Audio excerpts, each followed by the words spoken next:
Hello, everybody. Soul Speaks 5D. We are in the studios of Vibrational Empowerment Network.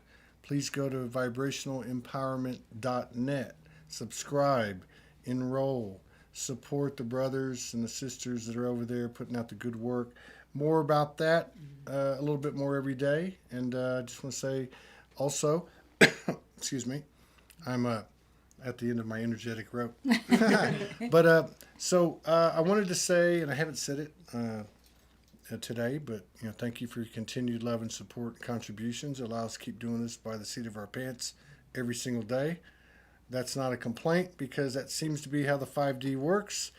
You only get what you need for the day. So we're anchoring this and embodying this, and that's part of it.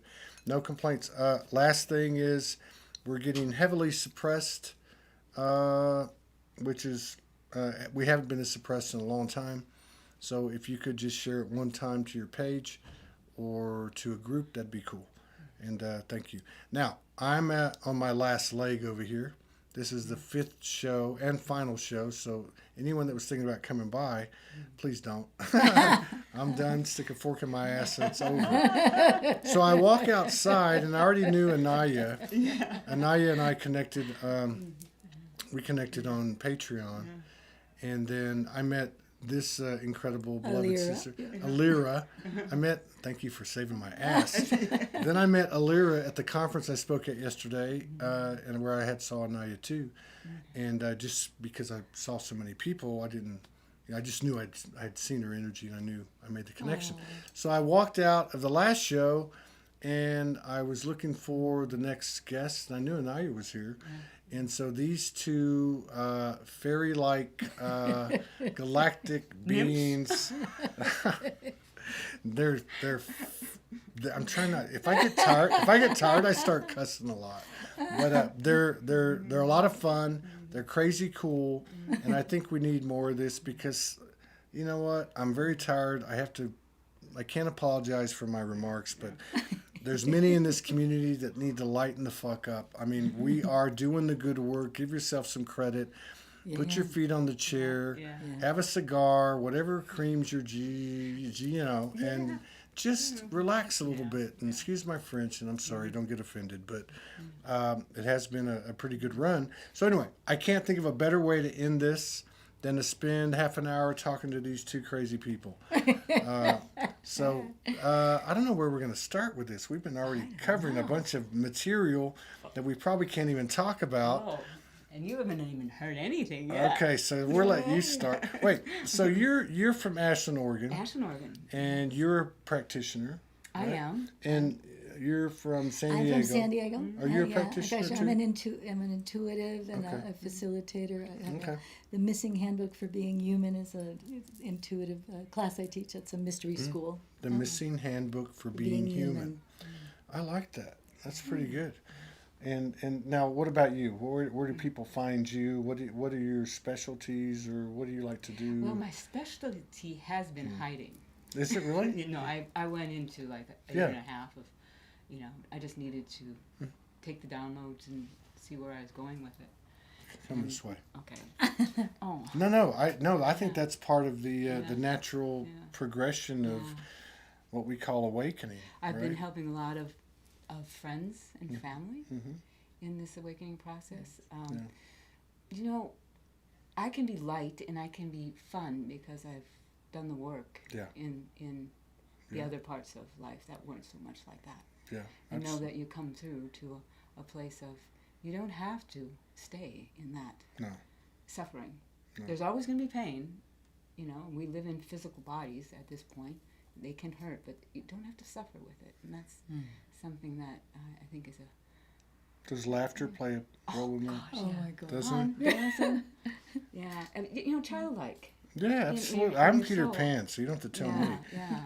And have y'all been hooked up for a while? Yeah, not gonna lie. We hooked up with 10 years? a spiritual teacher. program. Yeah, teacher. Kind of cultish.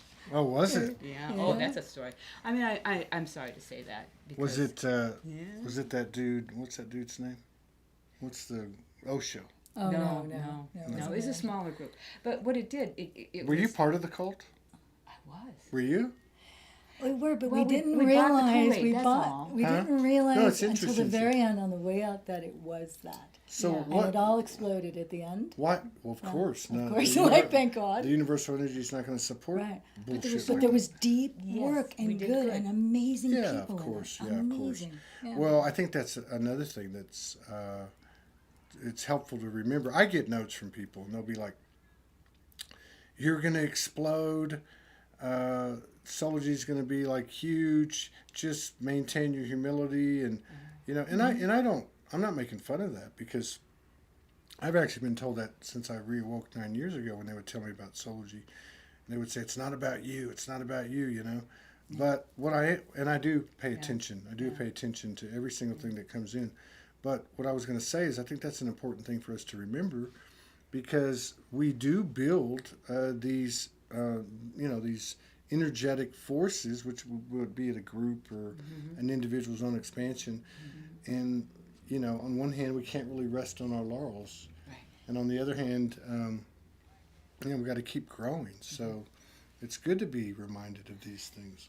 What was pivotal for me in that whole experience was this soul showed up because we all dialed him in, you know, like we chose this experience of this teacher. And what it taught me is it showed me the places where I handed over my power, where my sovereignty, and where I was willing, because it, you know, replicated a family dynamic where there was love and nourishing and then judgment and things like this. So what was beautiful about it is this soul, I still feel so much love for this soul. Never want to see him again.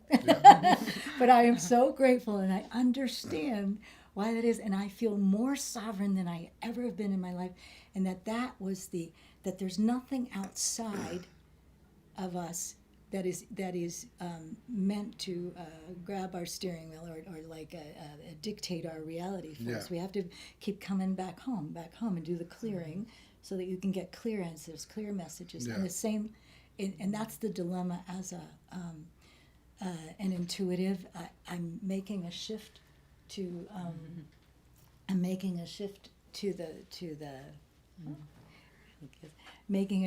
the space where where I'm not there as a Pez dispenser of just like. I like the fact that you took responsibility.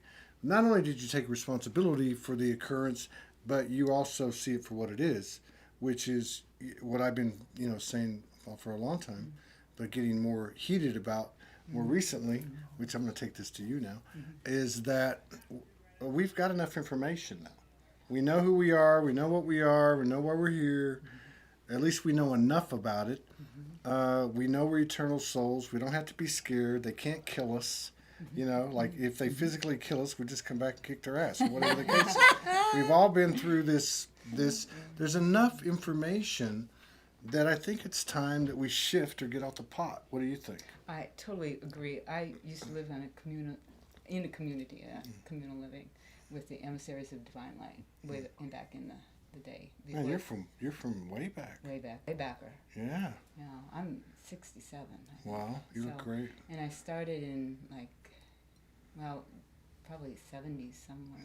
I mean, I can even go back further, but the point is that we live communally, and we found how to live brother and sister, and friendly. Now, unfortunately, it was a patriarchal, which often has happened in communities. Somebody's at the top, and it wasn't really. There was a hierarchy. Yeah, that was the first. Male. Yeah, of course. So, it was built on duality. Right, but the people I met there. Yeah. Same with the other.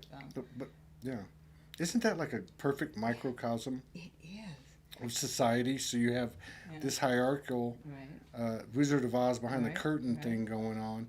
You got all these beautiful, incredible souls in the 99.9%, and yet we're all sitting here, with our finger in the dike or head up our ass, waiting on what? Exactly. I'm tired of waiting. I'm really tired of waiting. And what an excellent microcosm that you went through. And so what happened with that one? Did it explode? Did it implode? There was Yeah, it was the pressure of Like the other one. It imploded like the one y'all talked about. it was a different kind of implosion. Yeah. That implosion was more on how you treat women.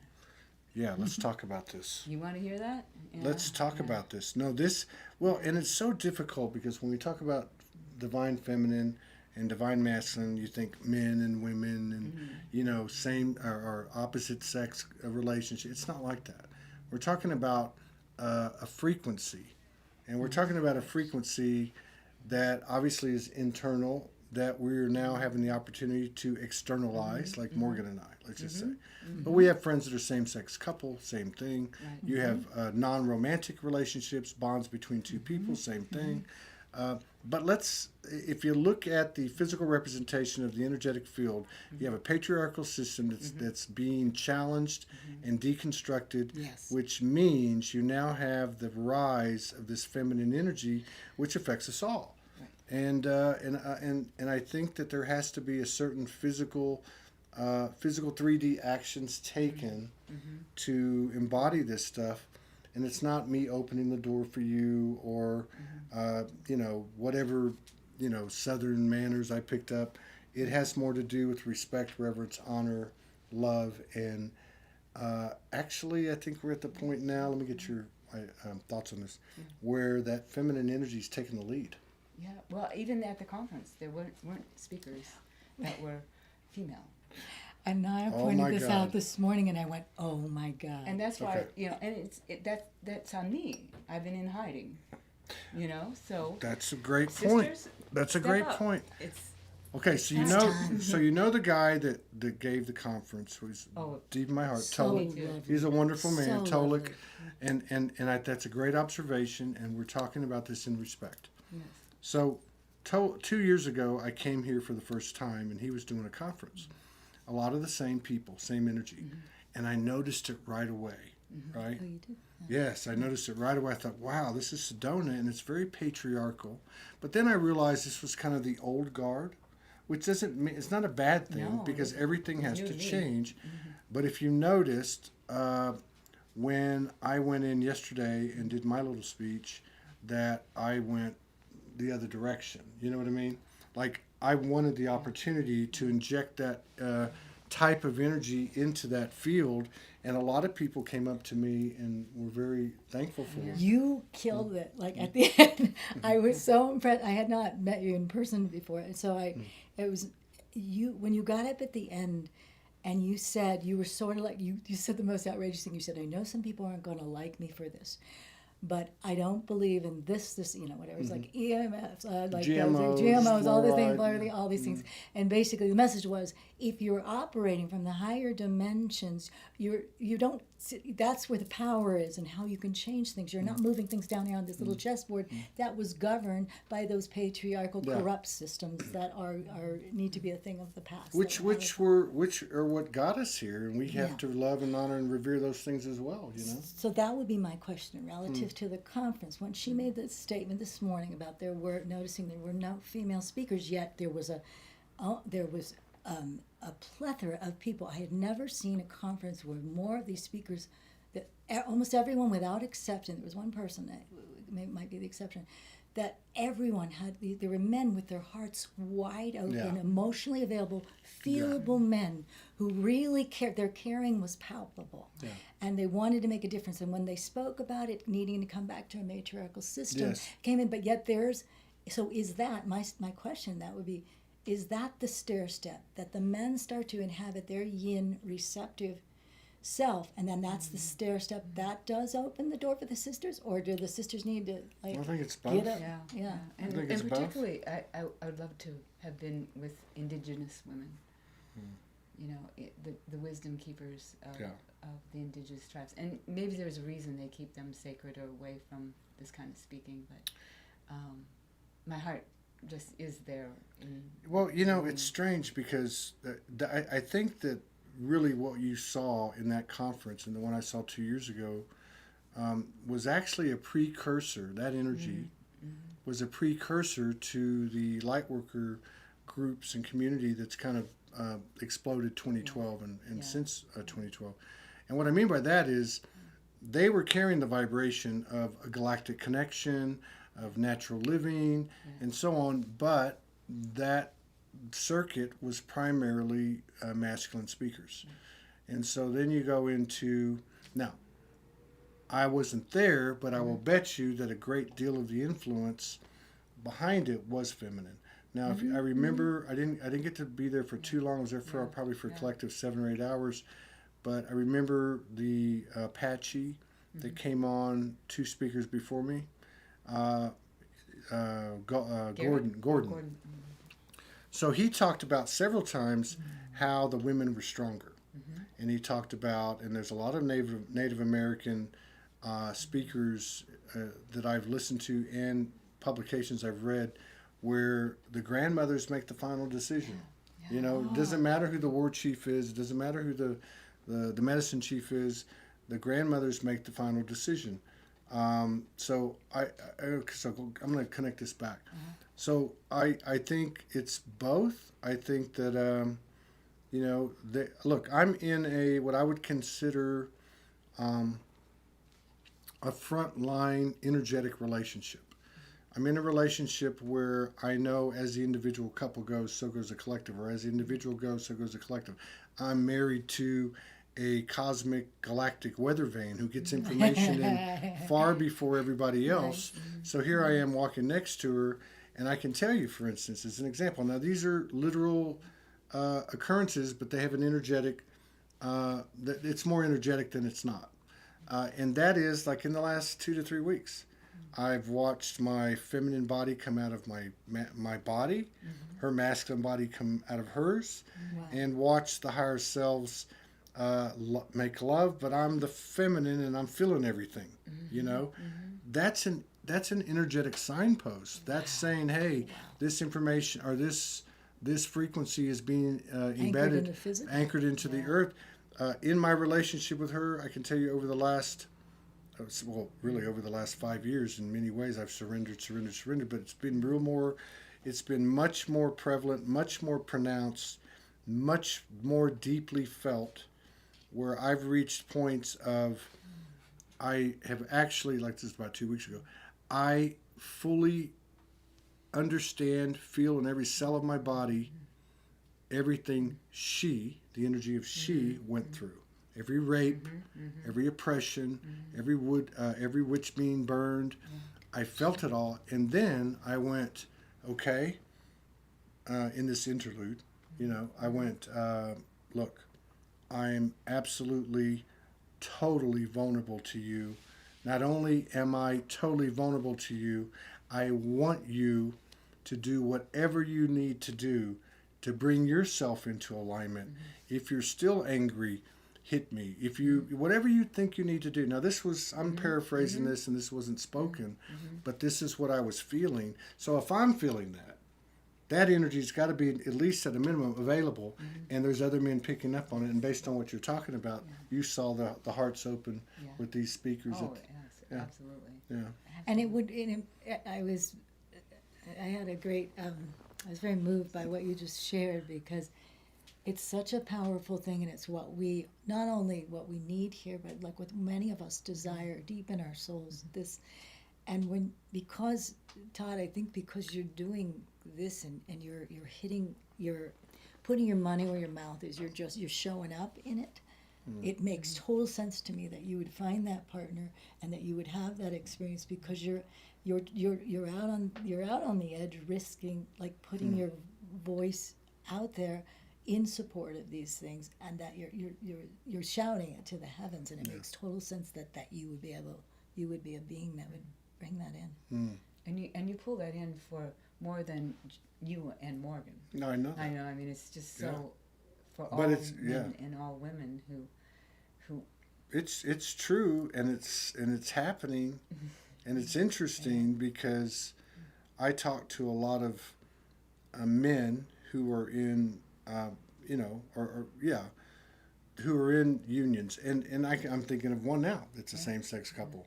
The dynamics are the same. There's something about running everything through the feminine. Like, like in the case of the indigenous that we talked about, the grandmother's council makes the final decision about everything, right? There's something about running anything and everything through the feminine, through her strength and her softness and her wisdom, and then lay it out there. And I can tell you, it happens with Morgan and I. It's happened, and again, we're just a singular expression of the collective. That's right. So it could be anything from, I remember the second time she came over in 2018, and we had not really, we slept together, but my shorts were on. Where there was a certain thing we knew we had to do. Is that a new technique? Well, I haven't heard that one. I could actually say something that would be really funny, but I can't. Yeah, okay, yeah. But later. You're good. Yeah, we need to go have we need to go have a beer. I definitely want to have a beer with you. There's no doubt. But it was something is like there's some kind of knowing that he's got. Like his when I say his, again, I'm talking energy. The methods of accomplishment, the methods of construction and building and, just expression, really, because that's what it is, from the patriarchal is rooted in duality. And you can't, it will not sustain itself, even if it's partially rooted in duality. Well, if it doesn't include... Oh, wait a minute. She just said, yes, she said it's a powerful technique. What I was going to say, She just popped out. right? What I was going to say in that instance, though, so she came over. She was there like 3 or 4 days. We had some major stuff happen. We had Galactic Family came in. We were morphing in front of each other, seeing our incarnations, physically morphing in front of each other. And so I'll never forget, I was downstairs at the end of a day of broadcasting. She came down. And Morgan does incredible light language, and she doesn't do it in public, but she came down and started doing it. I hadn't seen it too much to that point. She didn't do it the first trip, and she starts doing it, and I'm understanding everything she's telling me. Yes, yeah. Now, she's never seen me, unclothed. Yeah. And so the next thing I know, I'm standing outside this building on the side of the house where we're staying, buck naked, under the stars, following the order. But what I'm getting, I know it's funny. No, it's cool. Be careful, that feminine power will have you do all manner of things. That's what I'm talking about. I told her this the other day. Like anything she says or any advice I give to a man who's in this type of relationship is like, whatever she says, do it. Like, have you ever not trusted her? And so there's something innate in the masculine part of us, be you a man or a woman, that knows that she is creation, right? She's the unmanifest. Yes, yeah. It's the unmanifest, and so that's where all creation comes. That's all the potentiality, and then the masculine brings it into form, right? Exactly. So you have to surrender. You surrender, and you go into this void, the holy darkness, the mother's womb. The only way you can go in there is fully, absolutely trusting, and that's it. And you don't have a leg to stand on. You don't have anything to base it on other than this innate relationship. And so to me, that's where creation's born, And you can say, is it the chicken or the egg? Was it the creator that made creation or creation that made the creator? But to me, God is a woman. I don't know how else to put it. And maybe that only applies to this realm because it's been a patriarchal imprint. Because I'm sure there's been other realms we've designed in our infinite wisdom that were matriarchal. Well, it's interesting that we ended up being two of us here. So it's 2/3 water, 1/3 earth. And Fire. I'm fire. Fire. We got a dragon. See, I'm delirious. I'm just going to... Sir Laugh-A-Lot. Sir Laugh-A-Lot. I don't usually connect too much with dragon energy. But this morning when I was knowing I was coming over here, it's like my dragon came up. Yeah. And it's like, oh, you're going to be talking with Todd today, huh? Oh, your dragon told you? Yeah. Oh, it's there like, you go. It was really great. Yeah. So Dragons are the dragon really energy cool. is incredible. Yeah. It is. It's really incredible. Definitely. But yeah, this whole thing with we have all the information. We know that there's the last line, or maybe one of the last lines of separation is masculine and feminine, because androgyny is the 0 point, let's just say that. And but I think, like what you were saying earlier, at some point the self-reliance of the soul, the responsibility of being a co-creator, we're merging physical and non-physical. There's a lot to be said for physical 3D actions being taken. Absolutely. Even if you're uncomfortable. There's many times with Morgan, not many times, but there's be times with Morgan will say, we need to do this, or I'll say, I'm going to do this, and she'll say, I don't think you should do that. And it's not from a judgmental standpoint, it's just from a feeling. Right. Like their intuition, I listen to. If she tells me, I don't know why, but you just don't need to do that, I'm like, okay. And my human will get pissed off and go, kick the wall or whatever. But I think that's what's happening. And I think the way that we can contribute to that is for that masculine side of us to just keep diving deep and surrendering more and allowing her, again, the feminine energy in all of us, allowing her to take the lead. And for me, not judging a male in process. Yeah. That's a really important part, because we having our hearts open to understanding the process that it took me to incorporate my male-female aspects, and not assuming that it's supposed to be a certain way. Yeah. That's really important. I learned that every day. Yeah. About judgment and. ¿Qué pasa? It's funny, I was just thinking that last night I had a conversation at dinner with one of the attendees. A few of us were at dinner, and it was a male who was very heart-based, really just lovely, and began to sort of hold this space where his heart was so open that it was so moving to me. Like I felt seen and felt, and it wasn't about necessarily the content that I was sharing. It wasn't somebody saying, oh yes, I feel that happened. It wasn't that kind of conversation. It was more this male showing up in his heart, just basically a stranger to me. That was so moving. He began crying. I started crying, and I was like, this is the greatest gift. Like if I walked, there was something about. He was showing with such sincere intention of how to support, how to be of. There was a reverence for the feminine in it. Even the content is lost on me as far as all the particulars, but it was this feeling like I was so moved, and I'm like, what is happening here? And I even said to him, I said, if I never speak to you again, this is like the greatest gift I could ever have. And then I thought, if men, and even when you're sharing this about your beloved, it's so moving because it's so where we need to go. Yeah. And that she knows your techniques. No. It's not techniques. your short. Oh. Yeah. No, you're right. You're right. And so there's also the complications of, not complications in a bad way.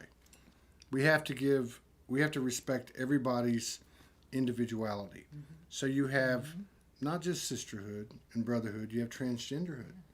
You have sexual preferences that were painted as we've all been painted, crazy and out there, and something wrong with you. So, but I think what I'm trying to say is we're not going to be able to get to these things that have been obscured, or out of the not want to say traditional, but what we were trained to believe, until we start to have these types of conversations, and you have this awareness. Because look, I always look at it this way with Morgan and I. There's not two parties here. There's four. There's the human man in his journey. There's the human woman in her journey. Then there's the divine feminine, divine masculine. And on one hand, obviously she was handicapped by being less of a physical presence. But her advantage was she had the intuition. Where he was falsely empowered with this physical prowess, and he was at a disadvantage because he didn't have that link. So for her, she's already been pushed down. She's coming up. For him, he has to be brought down and then stripped to nothing, which I've done. And I'm not saying I'm done, but I'm saying I've been to that point. Now I'm coming back up. So he comes up now, and you're right. There's not just a sensitivity. There's an ultra hypersensitivity to criticism and to his own sense of self-loathing and self-hatred and where he's come from and what he did and the role he played. So he might hear something that's like boo, but it's like a lion's roar to him, and it's easy for him to fall back into those loops. I talk about this because I'm very passionate about it and because I've actually lived it, and I'm still living it, and I'm not there. But I really appreciate the fact that you said we have to be aware and sensitive to where they're coming from because they're still fresh out of the fire. She's been out there. She's built a lot of momentum. She's strengthened her presence on the earth grid. He's been capitulated and castrated. And now he's trying to integrate this divine force in himself, which is really her. It's his creative expression in homage to her, into creation itself. And the human part of the man, I think, is the last leg of this little quadrangle of potential.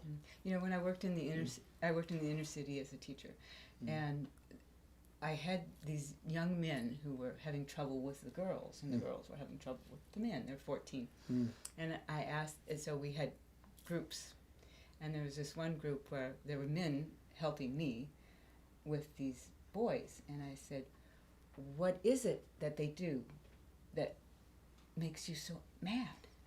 And you know what it was? They roll their eyes at us. The boys? The boys are saying the girls do that. Yeah, girls do that, and it sends them off. Now, that's insensitive. Boys are sensitive. I mean, that men are little boys. Yeah. Men are boys.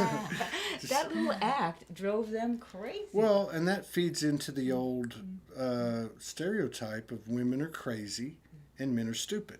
Right. Every man's Fred Flintstone or Jackie Gleason from the Honeymooners, right? Yeah, and there is a certain something about it. There's certain things that a man looks at, but we don't have to get into all that. But I get what you're saying, and I love what you're saying because that's the sensitivity that I'm talking about. I had to give up alpha male.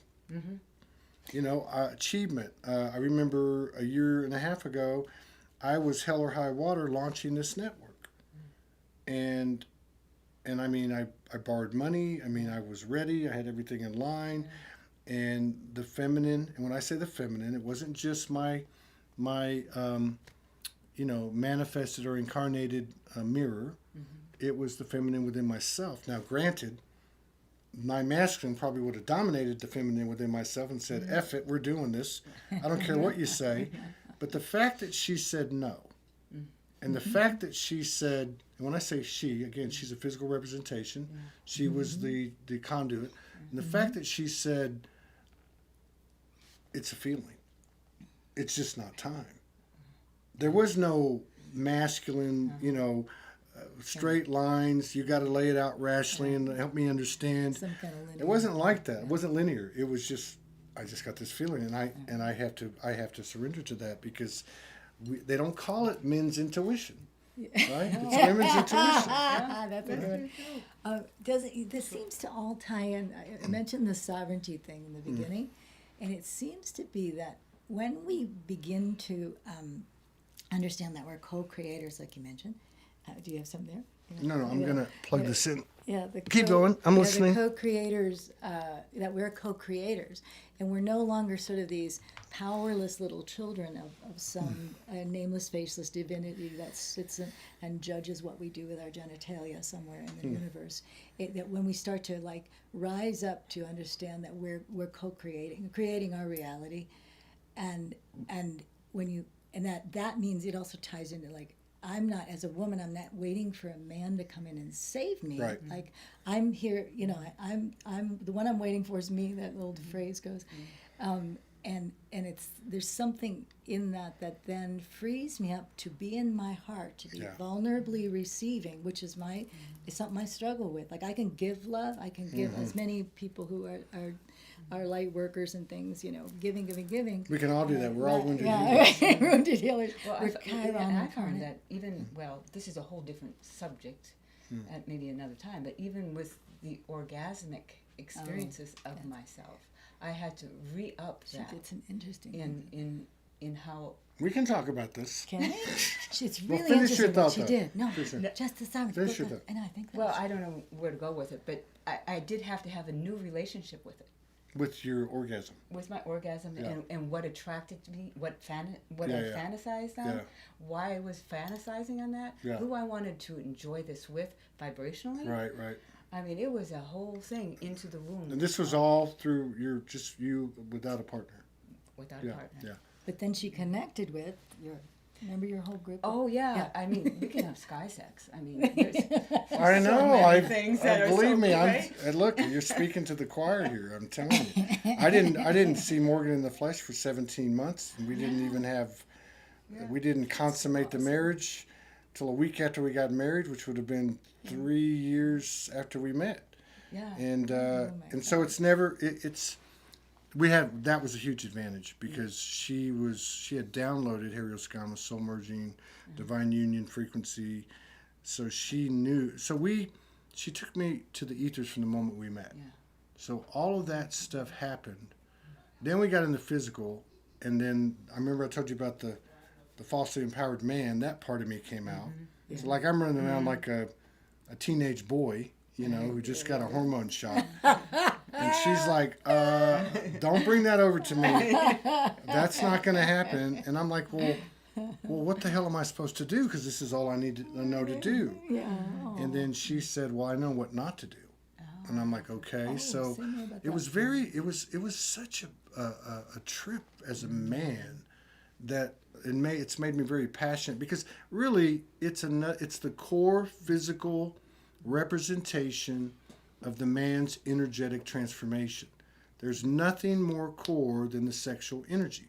Whether you're distorting it as an unconscious creator or you're a conscious creator and you're working with the incredible alchemic magical thing that is. Now going back to what you're saying, so as a result, I'm now at a level in my incredible relationship with her that obviously, yes, it's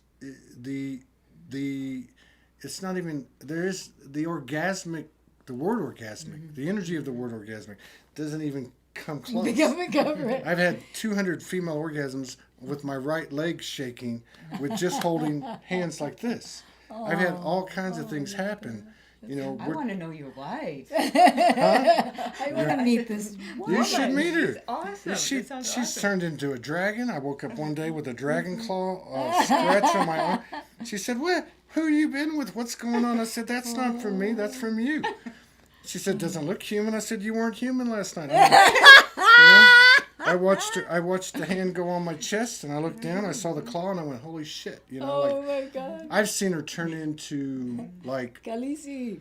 3 or 4 different goddesses at once. Like you talk about a man's dream, right? But then you look at one, and it's an Egyptian princess with a snout like that. That's half dog and half human. Yes. And then there's this blue Indian goddess with 8 arms, which was interesting. I thought, that could be a lot of potential there, Well, now, do you see, would she see this as that she can allow this to emerge because you can hold the space? Well, obviously, yeah. I don't think it would happen If you were. But then you get into the oneness that we have, and it's such a fascinating subject, and she's really much more qualified to talk about it than me. I can only speak really, I feel, credibly from the man's journey. The man being, I know what I am, I don't know how to get there, and then I've got this guide, which is the feminine presence, both internal and external. So it's, but I think it's kind of like, I think it's kind of like this. It's like those moments when you're playing music or you're writing or you're channeling or light language or where all the chatter goes away and you enter this space that is dimension. and now you've got two people, which makes it extremely powerful and highly, the potential of it's very high, and so all kinds of things happen. And I guess the reason that I love to talk about this is not just, number one, for the man to say, I don't believe in the word hope, but have some faith. You got it. Don't give up, and face it. Let go or be dragged. Let go of all that alpha male and all that stuff. And the second reason is because of we're here, I think, in a journey where it's very unique because it's such a dense environment. We're gods and goddesses in the flesh, gods and goddesses in the flesh. We're actually doing things that were once only known in dimension, in dream state. So I like talking about this stuff because we have these experiences that defy the physical existence. So we're in dimension. We have You're walking between worlds. Are we anchoring it? So if we're anchoring it, it's like many times after, I'll say to her, God, we were like lucky. There can't be that many people doing it. She's like, they're doing it all over the world. You just don't know it. So The dolphins. yeah. True that. Hang on. Let's see what. I just looked at Jade, and he looks like he's worse than me. Yeah. So here, this sums up my wife. Okay, she says he spent he spent all of his time trying to get into the pussy, and for connection, as she was trying to get into his heart for connection. I love that. That's it. That's the whole. And here's another one. She should be on here, right? She should. Yes. I miss her. When we strip away our own unconscious programs around sex, we align with our own sacred sexual energy. And and that's pretty much. So that was my question to you. Or were you going to? What? My question to you was, when you went through all this with her, and granted it took you, you said 3 years before you were sort of physically. Yeah, that was just that's just when the grueling part started. Because Because now I'm in the physical presence of this incredibly beautiful, hot woman, right? Yeah. And I'm like, you even tell me one night, you don't know what to do you? And I'm like, no, I don't. Was there an instruction manual? Excuse me. Yeah, there was a destruction manual. That was my question. So the destruction before the construction. I mean, was this this is where I think the work is for all of us, but specifically for men to get into their heart to understand. So to be with what is, like, oh, I feel inept, or oh, I feel like I'm not sure what to do here. Like all my best moves are not applicable here. Yeah. and you know what? Different place. Getting into the heart doesn't mean that the sexual part is going to, shrink and die. It's going to change. Well, and it may feel like it's shrinking and dying for a while. Yeah. But I mean, if you're doing 200, from the men's, from my journey. Yeah. Okay. Yeah. This is the thing. You already love her. You want to give her all of this, right? You want to be the best at everything. Yes. And yet your go-to is shut down.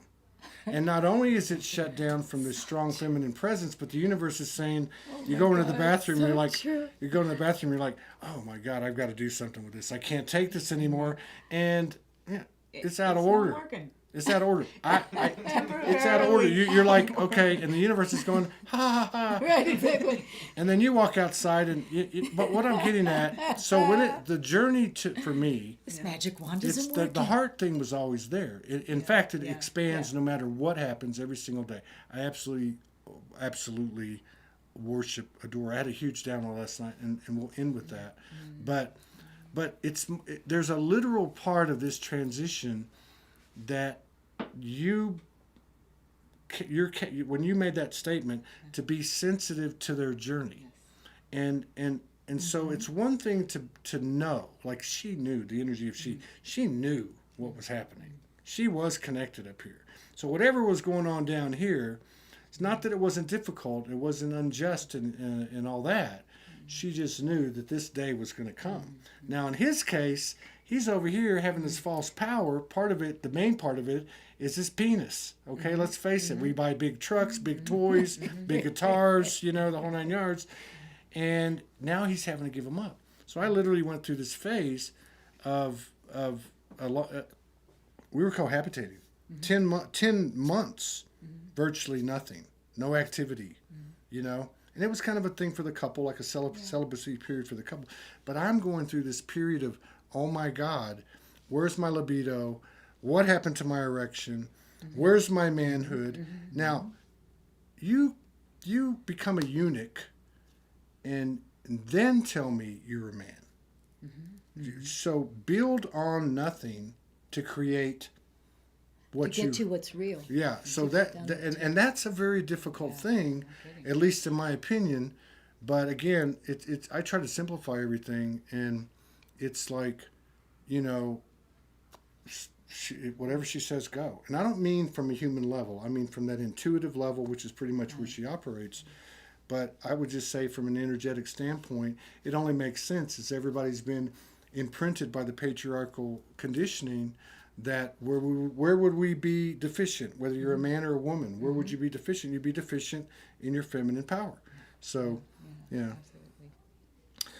The last thing I was going to say is I had this incredible download last night, and I had to go off by myself because I had to go through this whole lucid dream process.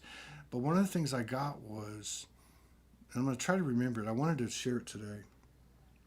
So it was like there's a huge opportunity, particularly where two bond, regardless of whether it's a romantic relationship or not. It can be a divine union frequency. And on one hand, there's this individuality, I'm separate from you. Yeah. But on the other hand, what they were showing me last night is, like, for instance, I've gone through this process of what if Morgan transitioned? Okay? Well, I don't know what I would do. I know I would walk through the into the holy darkness, into the mother's womb, and that's create something out of it or whatever. But so that almost like a thing of I don't need you. I don't need you. I don't need you. I don't need him. I don't need anyone. But what they were telling me last night is, yeah, you do. Because, you know, you're one and the same.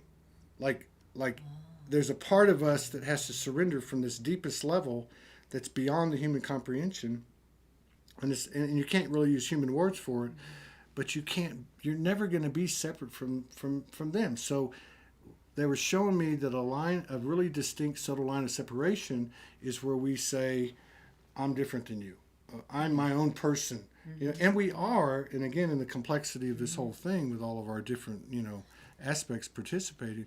But it was really powerful. And I don't have my arms around it totally, but I kind of get it, you know, energetically. Yeah. When you said that, I thought, well, the first thing I would do if I had a beloved that left or something very close to me that we were working together as a team, I would grieve. Yeah, of course. You know, I mean, that's the first thing. And that's a very honest thing to do. Absolutely. And then you would expand. Yeah.